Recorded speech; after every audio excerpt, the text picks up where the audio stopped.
எத்தனை வருஷமா அதில் இருக்கீங்க? நான் வந்து 15 வருஷம் 15 வருஷம். வந்து நான் வந்தது வந்து ஒருத்தர் வந்து போட்டு எல்லாம் செஞ்சுக்கிட்டு இருந்தாரு. கடைசி அன்னைக்கு வந்து அவர் ஏலம் பேசி அவங்களோட சொந்தக்காரங்க ஒருத்தவங்க இறந்து கடைசி நாள் ஒருத்தர் வந்து டெம்பரரியா போட்டவரும் ஏலான்ட்டார். இன்னைக்கு ஒரு நாளில் போட்டது தான் நான். அதில் வந்து தொடர்ச்சியாக தான் அந்த 15 வருஷம் போட்டோம்.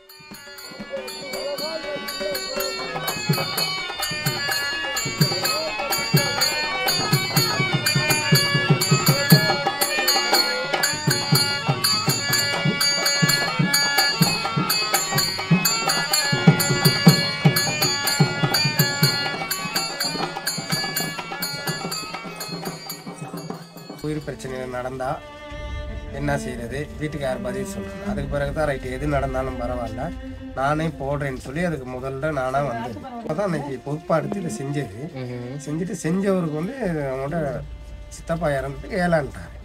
டெம்பரரியா போட்டவர் வந்து பயந்துட்டார். போட்டு ஏதோ உயிர் பிரச்சனைகள் நடந்தால் என்ன செய்கிறது, வீட்டுக்கு யார் பதில் சொல்கிறது. அதுக்கு பிறகு தான் ரைட்டு எது நடந்தாலும் பரவாயில்ல வீட்டில் சம்மதத்தோட தான் அதுக்கு போனேன். அதுலேருந்து குருமார் சொன்னாங்க, நாங்கள் இருக்க காலத்துலேருந்து நீ என்னைக்கு ஏழாதுன்னு சொல்கிறியோ அன்றைக்கி தான் வேறு யாரும் இங்கே செய்யணும், அதை மட்டும் நீ தான் செய்யணும். அதுலேருந்து தான் தொடர்ச்சியாக இதே வரைக்கும் நான் செஞ்சுக்கிட்டு வரேன். மகன் வந்து 19 வருஷம் வேஷம் போடுறாரு.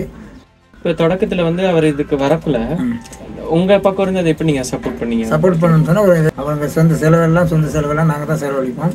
பிற வீட்டுக்கு கூப்பிட்டா போக மாட்டாங்க. ஏதோ லாபமோ நஷ்டமோ எங்களோட தான் அது முடியும். ஆனால் புல் கிரவுடு பாஞ்சு கிறிஸ்மஸ் பாம்னு சொன்னால் வராத மக்கள் வரும், வராத கிரவுடுகள்லாம் வரும்.